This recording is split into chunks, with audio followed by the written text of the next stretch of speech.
ہمارا پورا معاشرہ ظلم و ستم کا شکار ہے، جیسے میں نے عرض کیا، انفرادی سطح پر بھی اور اجتماعی سطح پر بھی ظلم کی دنیا میں ہم زندگی گزار رہے ہیں۔ تو بھائی جب ظلم ہوگا تو پھر ظلم کا نتیجہ تو کبھی بھی صلاح و فلاح نہیں ہو سکتا۔ نبی کریم سرورت عالم صلی اللہ علیہ وسلم نے یہ جو ارشاد فرمایا کہ مسلمان کا بھائی ہے، وہ دوسرے پر ظلم نہیں کرتا کسی بھی طریقے سے۔ تو خدا کے لیے اس بات کو ہم سمجھیں کہ اپنے معاشرے کے اندر جو ظلم کی کارروائیاں ہو رہی ہیں، ان ظلم کی کارروائیوں کو بند کریں، ایک دوسرے کو سمجھانے کی کوشش کریں، افہام و تفہیم سے، محبت سے، پیار سے لوگوں کو اس ظلم سے باز رہنے کی تلقین کریں، اور جو بات اخلاص کے ساتھ اللہ تعالیٰ کی رضا جوئی کے لیے کہی جاتی ہے، اللہ تعالیٰ کے فضل و کرم سے وہ بے اثر نہیں ہوتی۔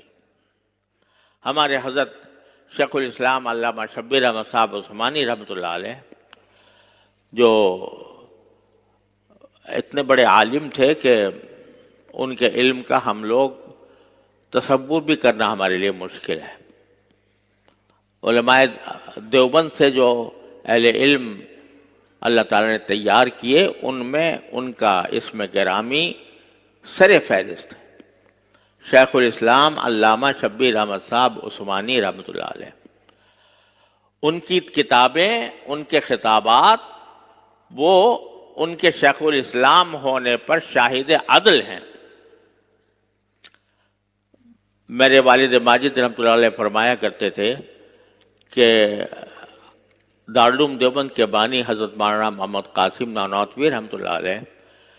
یہ بڑے اونچے بزرگ تھے، بڑے اعلیٰ درجے کے بزرگ تھے،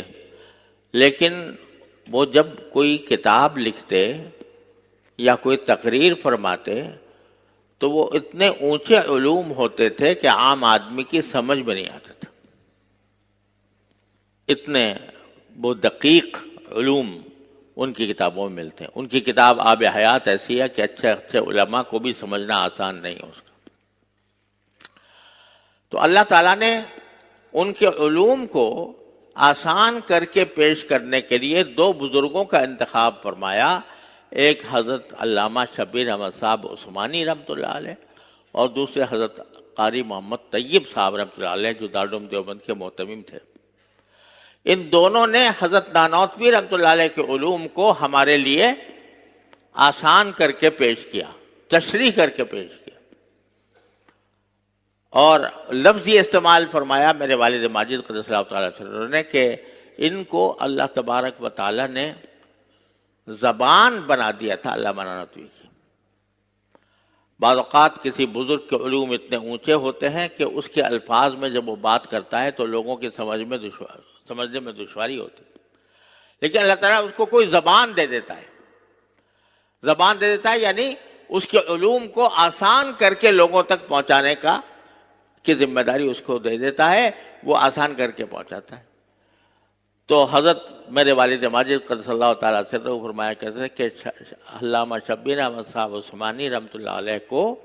اللہ تعالیٰ نے حضرت نانوتوی کی زبان بنایا تھا، ان کے علوم اس درجہ ہیں۔ اس کی میں تشریح کرنا چاہوں تو بہت لمبا وقت چاہیے، لیکن بہرحال اس مقام کے بزرگ ہیں علامہ شبیر احمد صاحب عثمانی رحمۃ اللہ علیہ، حضرت علامہ انور شاہ صاحب کشمیری رحمۃ اللہ علیہ کے تقریباً ہم پلہ، اور اگر میں یہ کہوں تو مبالغہ شاید نہ ہو کہ ان کے بعد اس پلے کا کوئی عالم مجھے نظر نہیں آتا، جتنے بڑے عالم وہ تھے، اور پاکستان کی تحریک کے بانیوں میں سے تھے۔ تو ان کا ایک جملہ نقل کرتا ہوں،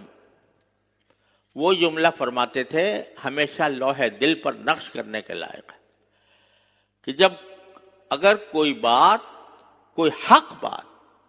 حق نیت سے، حق طریقے سے کہی جائے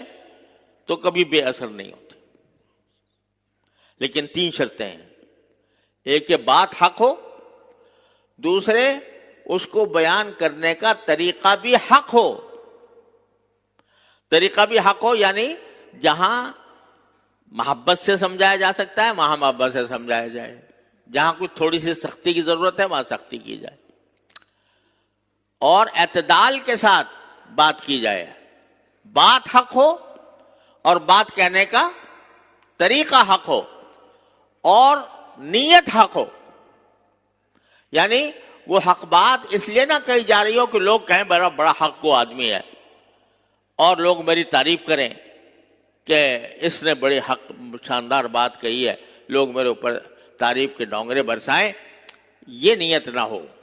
بلکہ نیت یہ ہو کہ اللہ تعالیٰ کے حکم کے مطابق، اللہ تعالیٰ کی رضا کی خاطر میں یہ بات اس لیے کہہ رہا ہوں تاکہ دوسرے کے دل میں اترے اور اس کو قبول کر کے اس پر عمل کرے. تو حق بات حق طریقے سے، حق نیت سے کہی جائے تو کبھی بے اثر نہیں ہوتی. تو میرے بھائیوں، گزارش یہ ہے کہ یہ جو میں مختلف معاشرے کے حالات بیان کر رہا ہوں کہ اب جس کے ہم خود رونا روتے ہیں روزانہ، تو اس کو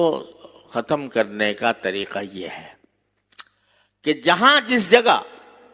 کوئی حق بات کہنے کی ضرورت پیش آئے، کچھ لوگوں کو فہمائش کرنے کی، سمجھانے کی، اگر کہیں ظلم ہو رہا ہے تو ظلم کو